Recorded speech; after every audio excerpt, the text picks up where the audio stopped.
창세기 45장 1절부터 9절 말씀으로 하나님 말씀 증거하겠습니다. 안드시 은혜 제목은 주권적 신앙 고백하기, 주권적 신앙 고백하기라는 제목으로 하나님 말씀 증거하겠습니다. 제가 어제 결혼식에 다녀왔습니다. 예전 교회 목사님 아들이 결혼식 하는데 갔다 와서 이런저런 생각을 하게 됐습니다. 물론 축하하러 갔지만 거기에 온 하객들, 거기 온 아는 사람들을 이렇게 쭉 인사도 하고 만나는 가운데 많은 생각을 하게 됐습니다. 또 그때 제가 훈련받았던 교회에 어떤 성찰을 하고 이렇게 좀 뒤돌아보고 거기 온 사람들을 몇몇 보면서 인사하면서 느꼈던 감의 소감이라 할까요? 그런 게 있어요. 그러면서 오늘 설교 말씀과 전복되는 부분이 연결되는 부분이 있습니다. 그들은 과연 무엇을 하고 있을까 지금? 그리고 그때 훈련받았던 그 환경을 어떻게 받아들일까? 그런 생각을 해봤어요. 부끄러워할까? 자랑스러워할까? 또 이런 교회 알고 훈련받았던 것을 자기 인생에서 어떻게 생각할까? 그런 생각을 해봤습니다. 저는 훈련받을 때 물론 내 개인적인 어떤 부끄러움 수치도 많이 드러났지만 훈련받았고 내 인생에서 값진 어떤 기간으로 생각을 해요. 그것이 그 훈련 과정이 없었다면 지금 이 자리에 없었을 거라는 생각도 하고 어쨌든 값어지고 가치 있게 하나님 인도하시는 생각을 해요. 그들은 과연 어떻게 생각할까? 부끄러워할까? 묻어버릴까? 후회를 할까? 그런 생각을 해보죠. 그렇게 어떤 인생을 한 기간을 내가 어떻게 생각하는가, 어떻게 해석하는가가 중요합니다. 요셉, 오늘 본문의 요셉인데 요셉도 그랬어요. 그 인생 이야기가 있어요. 여러분도 한 사람 한 사람씩 살아온 삶의 이야기가 있잖아요. 요셉도 이야기가 있는 요셉이에요. 요셉의 사건, 요셉의 상황, 요셉의 인간관계 그런 생각을 해봅니다. 본문을 통해서. 그러면서 결혼식을 떠올리면서 그들의 사건, 상황은 어떻게 해석하고 있는가 그렇게 생각을 해보죠. 해석하는 관점이 틀립니다. 내 인생을 가장 가치 있고 값어치 있게 해석하는 방법이 있어요. 그것은 신앙 안에서 하나님 관점으로 뒤돌아보고 해석하는 거예요. 하나님 없이는 해석할 방법이 없어요. 너무나 인생이 억울하고 너무나 피해가 많고 너무나 인생은 다 얘기 들어보면 피해 의식이 있어요. 피해를 받았다는 거예요. 주변 사람부터 이 세상에 피해 안 받은 사람이 없어요. 다 왜? 사람들은 다 죄악덩이기 때문에 삶의 관계한테 다 피해를 줘요. 이기적이기 때문에. 요셉은 진짜 형들로부터 피해를 엄청 받은 사람이에요. 형들의 모함을 받고 애굽에 팔려가서 피해는 진짜 피해의식이 있다면 요셉보다 더 큰 피해의식이 없을 정도로 그런 삶을 살았어요. 오늘 성경 본문을 보면서 말씀에 적용합니다. 요셉의 말씀 적용은 어떻게 합니까? 요셉이 하나님의 신앙을 삶에 어떻게 적용하는가 중요해요. 그리고 해석을 어떻게 했는지. 오늘 한마디로 말하면 요셉의 신앙을 주권적 신앙 고백이다 이렇게 얘기할 수 있어요. 주권. 그러니까 내가 주인 돼서 내가 권리를 행사하는 게 아니라 하나님이 내 인생에 주권을 가지고 있다. 권리를 가지고 있다. 생각을 하는 거죠. 하나님이 주권적으로 내 삶을 이끌고 있다. 이렇게 얘기할 수 있는 게 인생의 요셉의 인생입니다. 내 삶, 환경, 관계를 해석하는 능력이 그리스도인이면 교회를 오면 다 있어요. 여러분의 인생을 교회 다녔는데도 나는 피해를 받다. 내 환경은 이렇지? 왜 이렇지? 내 자녀들은 왜 이렇지? 내 부모는 왜 이렇지? 끝없이 인생의 질문을 할 거 아니에요. 그걸 해석하는 방법이 하나님 관점, 신앙적인 관점으로 해석할 수 있는 능력이 생긴다는 거예요. 여러분 어떠세요? 인생을 뒤돌아보면서 삶에 적용하는 거예요. 여러분의 인생을 해석해야 돼요. 제 인생도 많이 해석을 했어요. 기독교는 내가 노력하는 정도가 아닙니다. 마음을 수련하는 정도도 아닙니다. 기독교는 말씀으로 마음과 생각을 지키는 신앙입니다. 죽기를 각오하고 말씀을 지키는 것입니다. 이렇게 말씀이 신앙이 되어서 생명을 사랑하고 생명을 나누는 관계로 변하기까지 말씀을 적용하는 과정이 필요합니다. 그러니까 요셉은 어렸을 때 꿈을 꿨잖아요. 그 꿈을 평생에 간직하고 자기 인생에 믿음으로 삼았어요.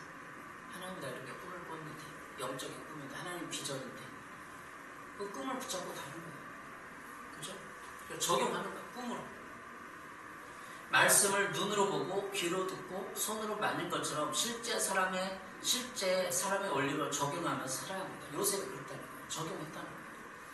바로 요셉이 그런 그런 인생을 살았던 거예요. 하나님의 말씀을 적용해서 사건과 상황을 해석하고 참고 인내하면서 기도하면서 살았다는 거예요. 요셉은 모든 것은 하나님의 주권에 따라 계획되고 움직여진다라고 믿으며 그 믿음을 실제 삶에 그대로 적용했기 때문에 창세기 45장 5절의 고백을 할 수 있었습니다. 오늘 본문이잖아요.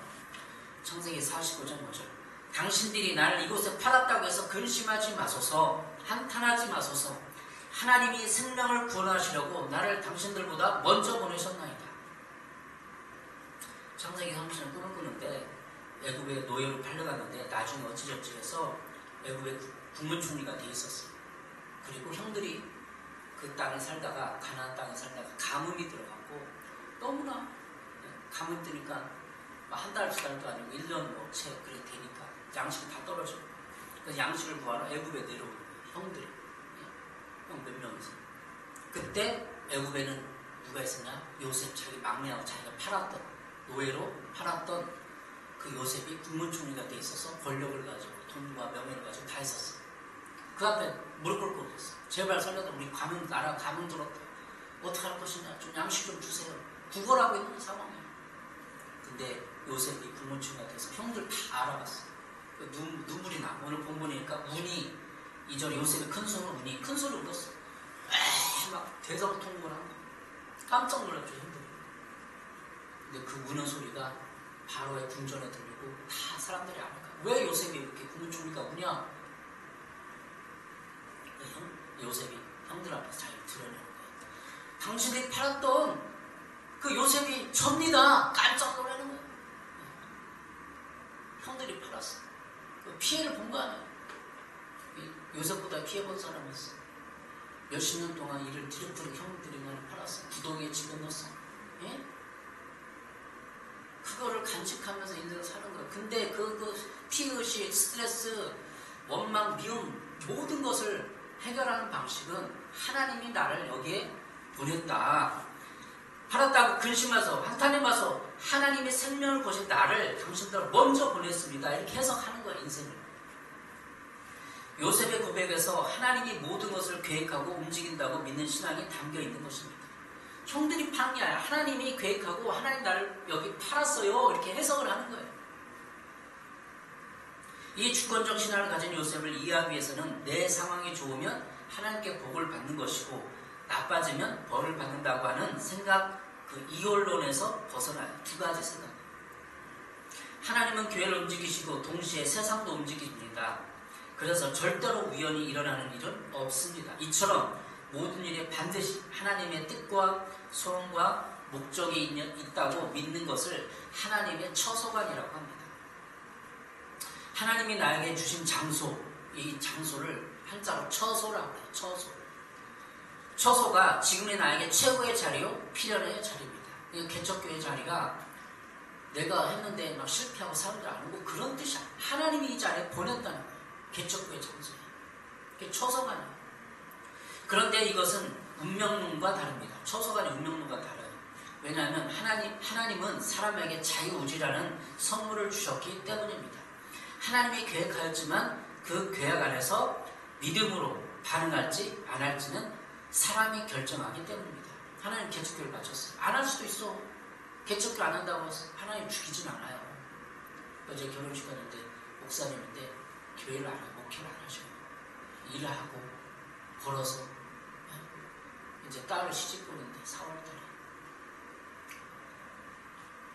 하나님이 목회 안 한다고 막 주리를 틀고 막 병을 주고 그렇게 하진 않아요. 그렇게 특별한 온 인류사에 특별한 사람은 그렇게 할 수도 있어요. 그러나 웬만해서는 하나님이 그렇게 안 해요. 자유의지가 있는 거예요. 어떻게 반응할지. 요셉이 총리가 되는 과정을 통해서 이것을 쉽게 설명할 수 있습니다. 요셉이 총리가 그냥 된 게 아니라 크게 세 가지 시험을 통과했는데 그 첫 번째가 물 없는 구덩이에 던져진 형들이 야 요셉 죽이자. 안 돼. 유다 형이 그랬어. 무슨 형?